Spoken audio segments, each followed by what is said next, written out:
Hello, everyone. Welcome to Developing Palates. I'm Aaron Loomis coming to you from the Drew Estate Studio. With me today is Jiunn, Seth, guys, John McTavish. How you guys doing? Doing well. Good man. It's going to be a spicy review night, and I mean we're doing a bunch of these back to back. I think I'm going to be the outlier for most of them, which hasn't happened in a while. So Well, excited to defend myself. So today we are talking about the Black Label Trading Company Super Deluxe Lancero. I'm gonna take some grief for that now. Cigar is Yeah, it's 7 not a inches Lancer. by 42 ring gauge. Comes out of the Fabrica Oveja Negra factory in Nicaragua. Wrapper is Mexican San Andreas Maduro. Binder is Ecuadorian Habano. Filters from Nicaragua. It is blended by James Brown. Price point is $11.50. The cigar was released in September of 2020, and we picked these cigars up from Lake Country Cigars in Wisconsin. So go to lccigars.com, find their phone number, give them a call, ask them what they have in stock, which is a lot of stuff, place an order, and they'll take care of you. So, with all Yeah, they that have a being good said, selection with all this stuff. absolutely. So, with all that being said, June, what was your overall experience like with this cigar? This is a fantastic. No, it wasn't. I never said that about a black label cigar. So, um, this was a okay cigar for me. This is very black label esque, I would say. You're gonna get stronger nicotine presence. Just dark, rich, rustic kind of flavors. A lot of red pepper, cocoa, cinnamon, lots of that cinnamon bills and bills as it kind of goes on throughout the cigar. It was when I think about a profile like that, it's okay for me. But I would say if you are one of those folks that buy blind label blind, this should definitely be on your list because it's going to fit like just like the other black label profile stuff. All right, Seth, what were your overall thoughts?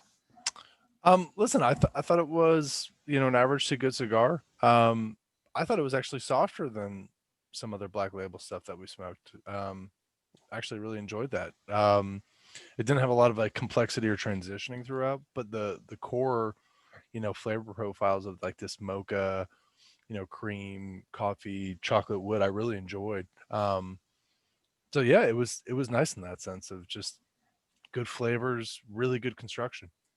All right, John, what were your thoughts? In a rare moment, I think Seth and I are going to align really well on this review. So first of all, come on, man, Super Lancero 6 and what by 42? 7 by 42. 7 by 42. It's a super Corona. It's a super Corona. Super Like it's bad enough. And sorry, James, I have to do this. Super It's bad enough you call a 40 ring gauge a Lancero. It's 38 is the ring gauge for Lancero. If you go over 38, it's no longer a Lancero. I'm just saying. This is why we have a name council. Call us. We'll double check the thing.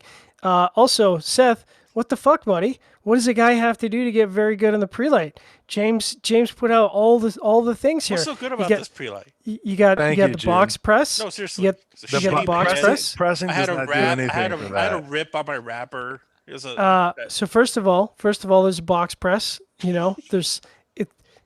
It's a little bit of artisanal quality when you do a box press. Second of all, neither of you might appreciate this because you don't work in brick and mortar retail, but the UPC code is specifically designed to not tear when you open the cellophane, so that when clown shows are opening the cellophane, you can still read what the label is on the cigar. Second of all, the wrapper was super super nice. So I'm just saying Wait, what is about the cellophane? the When UP you the when the you UPC pull the code. cellophane off, it breaks the oh, sticker so that you can still have the UPC code he intact. has this old So if you retailer take it hat on. out and You're sniff it, taking you're taking the cellophane into account. Oh, absolutely, I do. Yeah, 100%. Oh, whoa! Yeah, dude. No, it seems like okay. I'm gonna go on a total tangent here. Please. It seems like such a stupid thing, but the number of I wasn't gonna say manufacturers stupid. who put the UPC code and or the name of the cigar to seal the cellophane onto the cello, and then you open the cello or the cello gets opened, and now all you would see is black label and it's like, oh, I don't know what black label cigar this is. Well, I'll just scan it, and then you go to scan it, and you can't scan it because the UPC code is torn. And some guys put a tear tab on there, which is a really good system. This one is just specifically designed so there's no way you could rip it. So it seems like a simple single little touch, but there's not a lot of cigar manufacturers out there that are packaging their cigars this way, and it's really important from the B&M perspective. Anyways, I'm way off on a tangent, but it's a cool little touch. Not a lot of people get props for that. I think they should. But I didn't catch that at least, but that makes sense. I get you. next time you open a cellophane, take a look, see how it is. But Seth and I really aligned. I think that, like Seth said, this is really sedate for a black label. It's not as aggressive. It's got, like you said, that mocha quality, powdered cocoa, baking spices, cedar. It's really easy retrohale. A lot of black label stuff can be aggressive, which I like. But it built up over time. It didn't just blast you right away. It did have some pepper lingering, by the 20-minute mark, but then it kind of fell back into that sort of Mexican hot chocolate mocha quality, which was really nice. And then there's a lot of creaminess through the second third, mild citrus, really nice change up on the profile, but not, super derivative or super change up from the first third. Last third was really driven by a lot of astringency. So, creamy earth and cedar, not enough going on for me to keep my interest. It was okay. Overall, a good experience. I did have a relight, which sucks. You never want a relight. And, big cigar like this, I was smoking away at it and it just kind of went out mid puff. So could be the environment, tough to say. Draw was pretty perfect. So Aaron, walk us through your experience now that I've taken half an hour to explain mine. Not a problem. Cigar had a nice balance of wood, earth, mustiness, and black pepper to start. As earth took its slight lead in the second third of the profile, became pretty linear and mundane the rest of the way. Not really all that much to the blend. I thought definitely lighter than what some of the other black label profiles have been. And I'm not sure if it has to do with the ring gauge or just the blend as a whole, but I might be interested in trying this in a larger ring gauge offering just to see kind of what it presents at that point. But as it sits right now, the Lancero not something I really see myself coming back to. But fans of the brand, try it out. It's a bit of a different kind of a profile than some of maybe some of the black label stuff that most people are used to. So at least it gives them an offering. There's something different. Sorry to interrupt. What was the price point on this again? $11.50. All right, so let's get into the scores. Start at the top with John at 6.62. Jiunn was next at 6 even. Seth gave it a 5.85. I gave it a 5.80. So John, how'd that 6.62 match up for you? I mean, I haven't handed out scores like this in a while, so it is pretty black label-ish. Like Aaron said, and Seth said, if you're a fan of black label stuff and you're looking for something that isn't quite as intense, this is probably a good offering. I don't know about the price. $11.50 can be a little tough for some guys, but I would pick these up if I was looking for a longer smoke. I think the score matches up really well. All right, Jiunn, 6 even. 6 even is respectable. It is black label, and that's it's good. It's a good score. That's it. All right, Seth, 5.85. Listen, I thought, looking back at a lot of black label stuff, I really like the cigar. I think it's probably one of my favorite black labels, along with the Connecticut, that pearl thing he did for Porcelain. Yeah, whatever that one. Porcelain is dope.